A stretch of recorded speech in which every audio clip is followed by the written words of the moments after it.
Hi Vogue. Yep, this is the video you just clicked. This is the first time I'm posting a video in English on this channel, and that's weird. I'm really shy and I'm cringing so hard. Oh my god. Okay, so let's start, shall we? So, Vogue, we're having kind of a chit chat here. Get ready with me kind of video. This is my giant pile of makeup. Yep, I am a hoarder, as you can already tell. So yeah, I'm gonna dig inside this mess and try to find my primer. Alright, so we're gonna be starting with Ruby Rose Skin Perfect Primer Facial. That's weird to say that in English because it's a Brazilian product, but you do what you gotta do. I grab about this amount of this, a little jelly kind of texture, and I just apply on the areas that I'm gonna be putting on some foundation slash concealer slash whatever I'm feeling like in the day.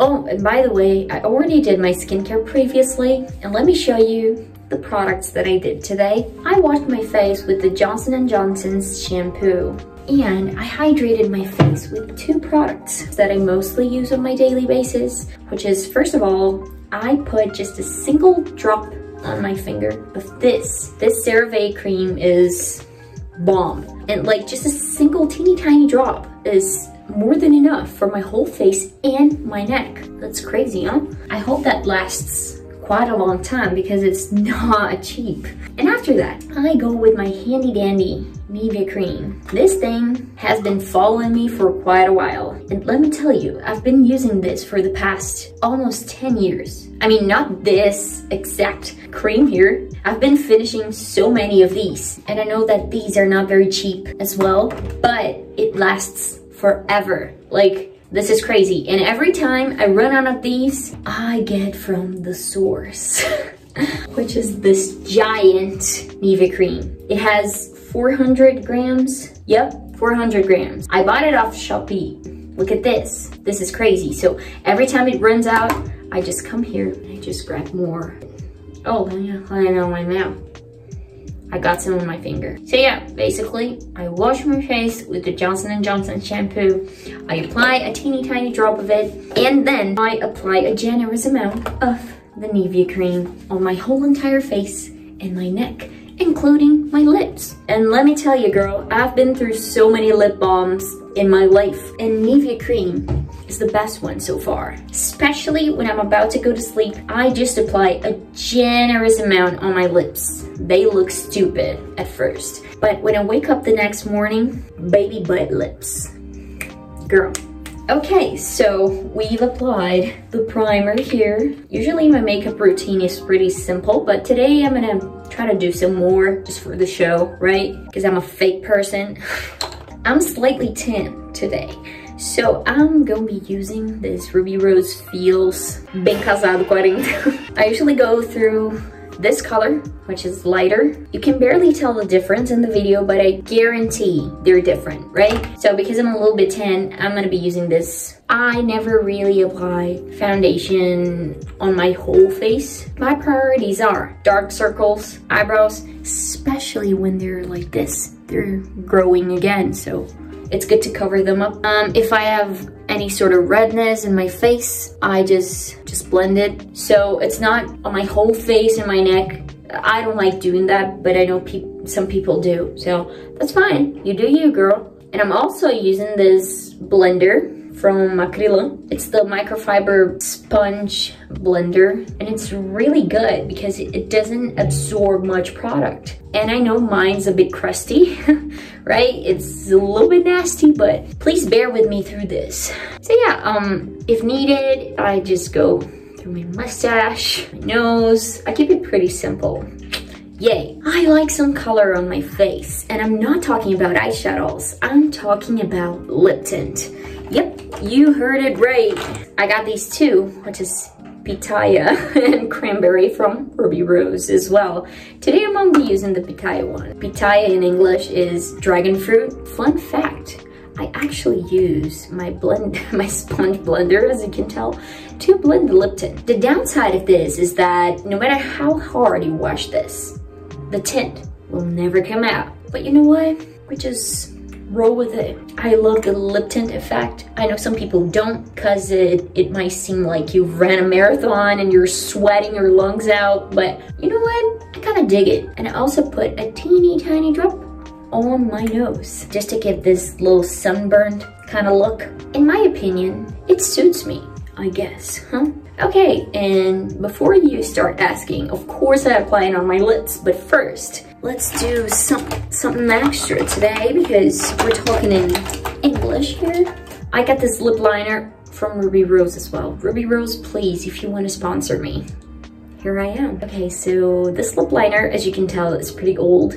It might be older than you, but I kind of like to slightly outline my lips like so. Just slightly, because my lips, especially the upper lip, is pretty thin. I got thin lips, and that's crazy because nowadays we have the plump lip trend. Plump lip trend, that's a tongue twister. And then I kind of outline on the upper lip, downward lip. What's the name for this lip right here? The bottom lip.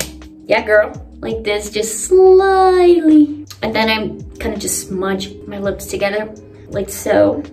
You see, it looks more natural to me. And then I come with my beautiful dragon fruit lip tint.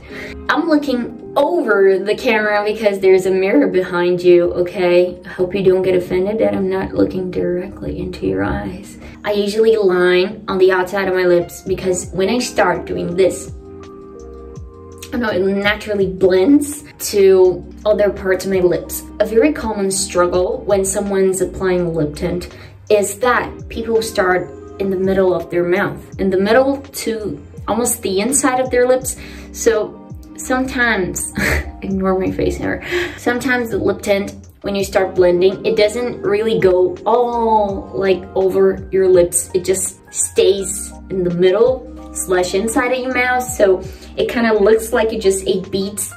Not a fun thing, right? So I'm just gonna do my eyes and my eyebrows real quick, and while we do that, why don't we talk about talking in English, right? That's a common topic.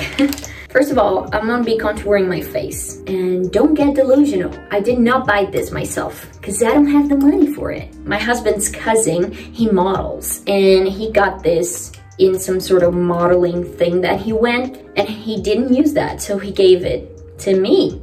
And I'm so thankful for that because this is a good contouring thing. And he also gave me this brush, which is really pretty. So it's like the perfect color to me, you know?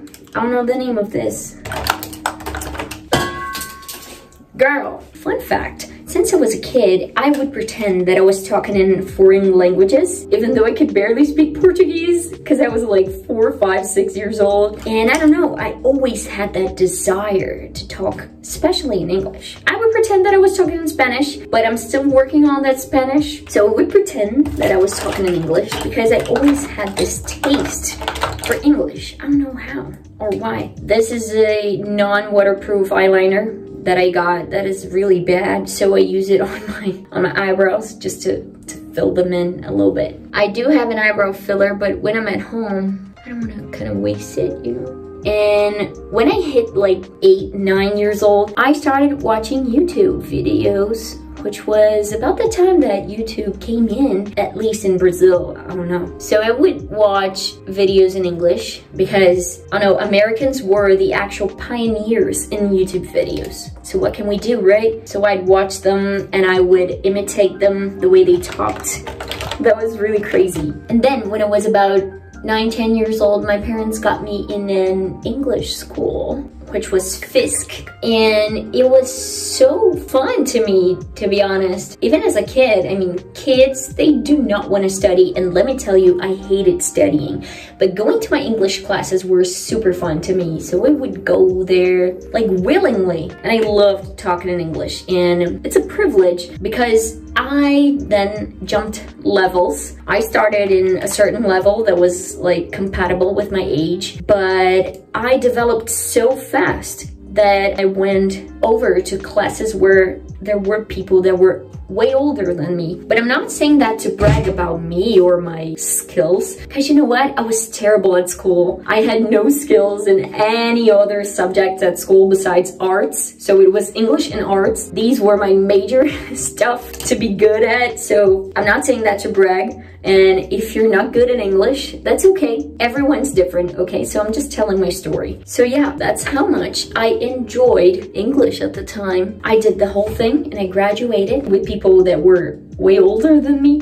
And that was such a nice thing to have, you know, because I've been bullied my whole childhood. So being good at least one thing was such a thing to me, right? Such a good thing.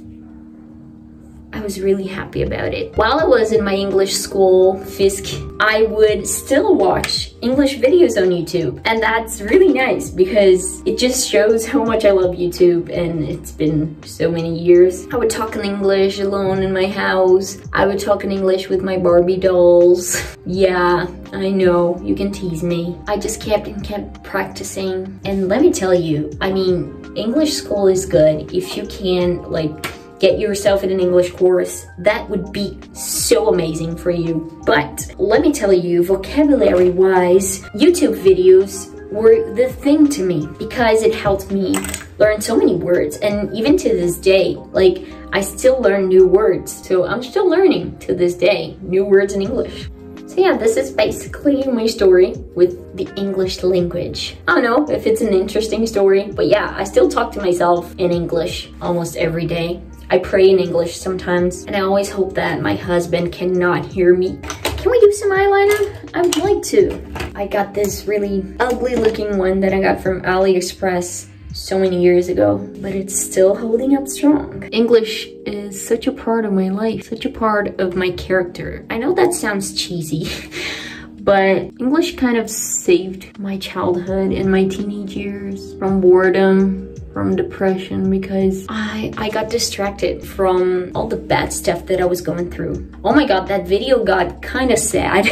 Girl, I get so nervous doing eyeliner in front of a camera. That's the best thing I could come up with, okay? I usually don't go with mascara, but since this is a video, I'm gonna go with Ruby Rose again. My upper lashes, they're so heavy and so thick that they never curl up, no matter what I do. And I also got the face powder that I usually use, but today I don't feel like it. So yeah, I'm just gonna go with my little setting spray, huh? I don't know how to say that word in English. I forgot. I'm gonna be setting this makeup with this. Oh. It's like a shot in the face. Girl. Oh my god, it's getting worse. I should have waited, right? I'm kind of fixing it. Let's cover it up. Yay! I'm happy. I'm happy about this. So yeah, this is the finished look. Thank you so much, Vogue, for watching this video and for this little chit chat that we had. And I'm so happy to be facing my fear and just talking in English in front of a camera for the first time. Thank you so much for being in this video. Comment down below what you think of it. See you next time. Bye.